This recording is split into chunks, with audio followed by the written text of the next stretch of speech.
अस्सलाम वालेकुम। 7th class. बेटा हम इस्लामियात लाजमी का फर्स्ट बाब ईमानियात तो इबादत पढ़ रहे थे। ईमानियात का टॉपिक हमारा पूरा हो चुका था और अब हम पढ़ रहे थे इबादत।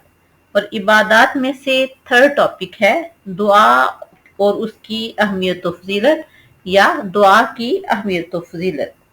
ये लेसन शुरू हो रहा है पेज नंबर 29 से और ख़त्म हो रहा है पेज नंबर 31 पर। तो आइए अल्लाह का नाम लेकर आज इसके हम शॉर्ट क्वेश्चन करते हैं।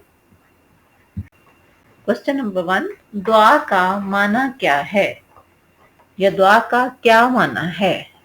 तो इसका आंसर है दुआ का लफ्जी माना है पुकारना।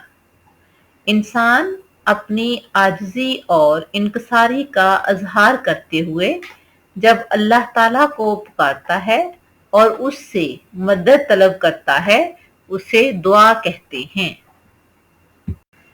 क्वेश्चन नंबर 2, दुआ की फजीलत पर एक आयत मुबारका का तर्जुमा लिखें।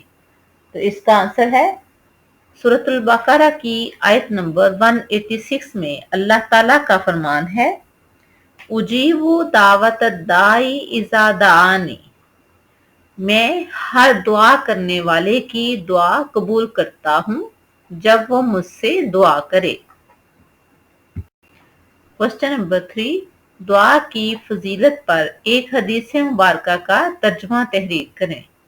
तो आंसर है जामिया तिर्मिज़ी की हदीस नंबर 2969। आप सल्लल्लाहु अलैहि वसल्लम का फरमान है, दुआ ही इबादत है। क्वेश्चन नंबर 4, दूसरों के लिए दुआ मांगने का क्या फायदा है?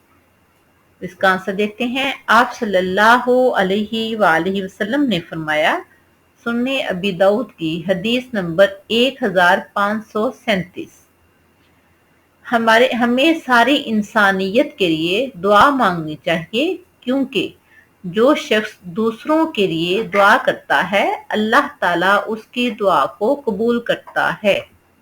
क्वेश्चन नंबर 5, दुआ किस यकीन के साथ मांगनी चाहिए?